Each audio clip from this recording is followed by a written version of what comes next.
Hey YouTube, good afternoon. This is Spirit Journey, and I just want to share some things with you.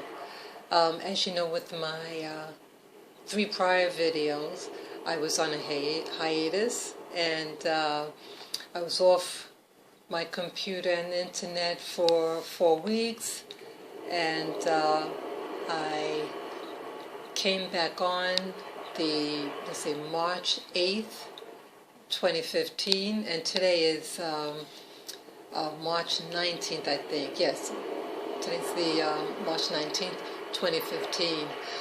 I have been back on the internet for a couple of days now, and I'm excited about something. I found a new YouTuber that is, she's been on YouTube for a while. She had her account for a while, and she is discussing things that I'm just now thinking about this new concept of, humanity, where we started from.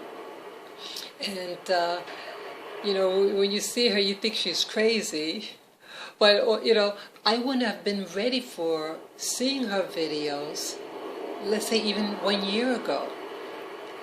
But I've been watching other YouTubers who were gradual, in their own spirit journey and their own enlightenment of, their understanding of reality.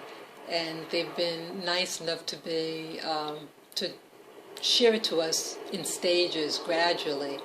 And so I appreciate that, because if it's true, if they just said it out there, what they thought, we'll all call them crazy.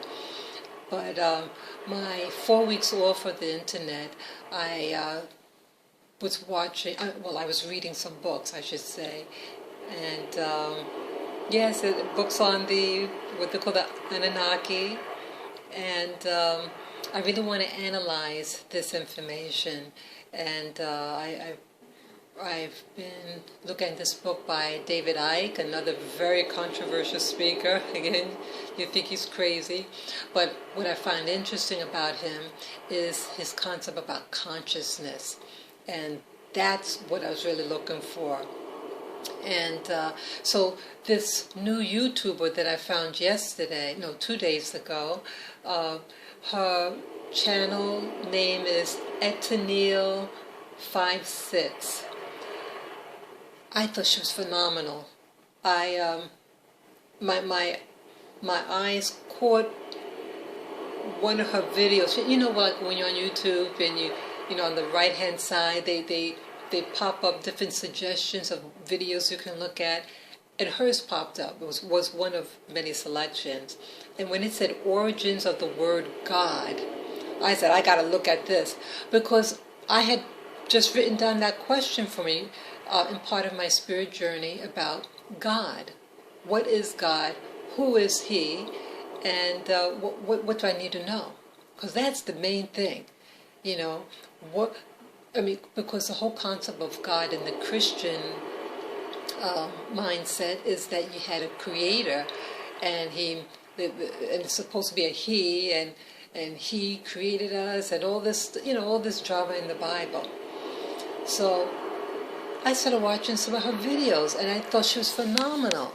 And so, I'm sorry. So I really thought she was phenomenal, and I would like to share with you one of the things that she was sharing. Well, she mentioned about, she was talking about some idea. Well, she does believe that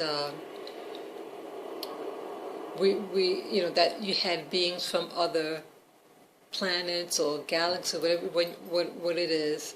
Some other beings from out there, they had higher intelligence or higher information than we have, and that they interacted with us. And so when she mentioned that, and something about our DNA, that's what I wanted to share. And her video is also, there was another video after the video I watch with her that kind of extends this whole concept about who we are, you know, as beings, and it's far beyond that I really would think. So this, I'm going to turn on my laptop and show you her. So I'm going to move this tablet and show you her. So I hope I get it correctly, you know. So let me turn hers on. She's going to talk about our bodies and what it does. Okay, so I hope I do it right. Case, we started out at a lower. We have started out, that is, in our bioengineered state, on a lower rung of the ladder. And we have yet to be turned on to equal our bioengineers. Now, they're still here on the planet, and they're able to do some things that to us would be fantastic. Okay. That is understanding and knowing the nature of reality. Okay. She's going to go on and on, but what she was talking there, maybe I didn't play it long enough, but what clicked with me with that was when she said us being turned on, because she was saying earlier, I guess I thought I had that spot position there, you know, on the, you know, what it was going to play for you. But she mentions about certain things, you know, that we have what scientists call junk DNA, and, you know, what it's for. And so she's saying our abilities are so great and that it's just not turned on. And that's by design. The people who manufactured us, we're created by design, and everything that's in us is for a purpose, and it's for, I would imagine, someone else's purpose. As she called them, the Elohim, as they mentioned in the Bible. She has a Christian background. She mentioned, well, she said specifically other things, and it alluded to her being a Christian. And so we have things in our body that's not turned on because it wasn't meant to. And I'm starting to believe that these scientists out there, they know that we're beyond just evolving from apes and not having any sense. And they want to tap into these genetics of ours, to tap into those higher conscious realms, okay? And I find that fantastic. And so that thought that I just mentioned about higher realms and to contact that, okay, with this so-called junk DNA, let me, well, because right after this video, like I just left it on and went in the kitchen, and then it started playing another video by itself, and my computer never done that. So I said, oh, but it's a video that is of the same wavelength, if I could say that. It's really neat. So here, this video is entitled Consciousness Science Kept Hidden, okay? Consciousness Science Kept Hidden. And he's going to talk about, okay, this is at position 1 hour and 27 minutes and 12 seconds that I'm going to play. Okay, let me see. Oh, it moves. Okay, I have to bring it back a little bit.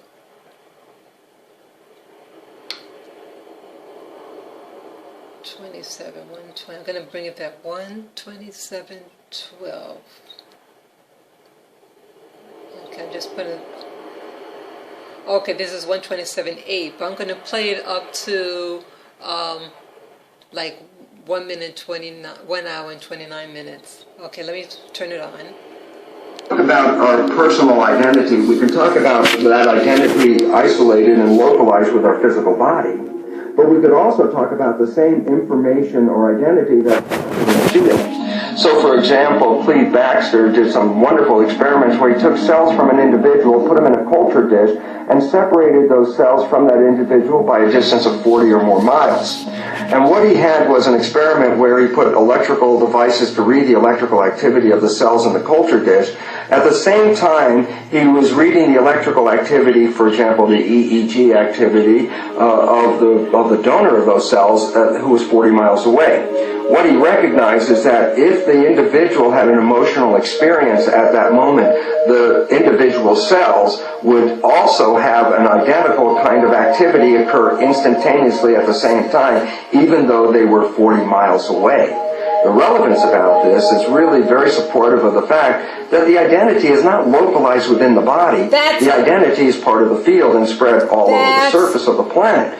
Significance is this, is that then two people have two physical bodies and they can interact, but they also have two environmental identifications, meaning some kind of energy in the field that is unique to them. Since the field is all entangled and integrated with each other all over the world, that means people are never really separated from each other by physical distances in regard to their personal identity, even though their bodies may be separated.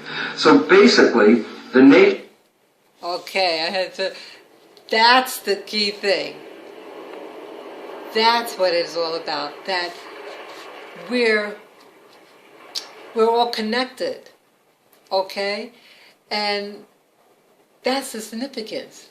We might be separate physically, but that other part of who we are. Well, I mean, there are people who do all types of things to find out who they are. They go into different occupations and try to have an identity through that occupation, and they can't find it. You know, so he's saying that's, you know, our bodies is one identity, but that other part, that thinking part, that part that knows, is outside of our body. I mean, this is just a physical vehicle, and according to some people, this is just a hologram of our body. But that other part that thinks and knows, is outside of this body, and I thought that was powerful. So I said, well, with all that knowledge, I mean, with all this information, I think knowing about that tells me that who we are is beyond the Bible. It goes beyond it. I mean, I was into Bible prophecy for a number of years. I said, okay, well, Jesus is supposed to be coming back. And you just sit there and wait, and I just watch videos about prophecy and when he's going to come back. You know, do you think that Jesus would, you know, Jesus doesn't know about us able to, you know, communicate from one location to another mentally, you know, or when we're in a meditation or whatever, what this you know, this mentality the person is in at the time, is that's what it's about, that you know, we wait till Jesus comes so that we could, like this one person who was mocking, that we can just go on a forever retirement plan. I don't want to just sit on my behind and in some retirement place, you know. It goes beyond that, and all this is just to trick us. I hate to say it like that, but it's like, wow, oh, I'm working down here, working so hard, wait till God comes, and then we take us away from here and go on a forever vacation, you know, retirement, you know. I mean, wow. Do you think we're going to need a vacation or retirement home if we're beyond the physical and we can travel into into another dimension? This is powerful. This is really blowing my mind. See, this is exciting, you know. I mean, I start to think that, oh, you know, you have to have certain material goods. Oh, you gotta make a lot of money.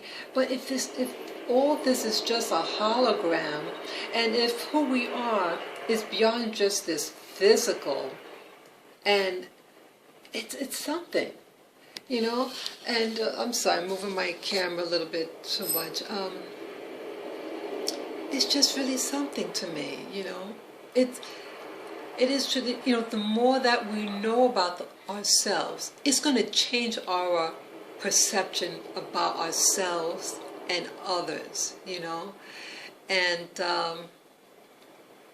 this is really something. And I'm glad that I allowed myself a year ago to follow this other YouTuber. I was curious about where the person was headed, you know, but I need to also think for myself, and that's why I'm, taking time to learn about other people and reading books. So, wow, this is something. You know, we're physical, but we're that other aspect, and they can interconnect. And they mentioned also on that video, the consciousness signs kept hidden, how someone can send so-called love vibrations, an intent to someone, and they were able to take pictures of their auric field, and they were able to take this picture, and they saw something look like a projectile coming out of this person and then entering into another person that's 2 buildings away. Isn't that something? Isn't that something? This is beyond, you know, beyond science. And early in the same program, you have people working in the government who are tapping into this science of consciousness. I forget that it's a term, remote viewing they call it, you know. But you know, in the spiritual circle they call it mental telepathy or astral projector, whatever. See that? You get all these different names, but for the same phenomenon. It's about us knowing beyond where our bodies are, and to know what's going on somewhere else, you know. So you have the scientists who are examining this, and they want to use it. You know what they want to use for? They want to use for weaponry and to control other people. But I want to learn how to control myself. So, you know, you have an ability, and you have some people who want to use it for good, and some people who want to use it for bad. But, you know, spirituality is a personal thing, and it's about bettering myself and not about controlling others. I have to learn how to control my hands, my mind, my being. So that's all that I wanted to share with you right now. And peace and joy. And I hope you're enjoying what I'm talking about. And again, this is my spirit journey. So peace and joy again. Bye-bye.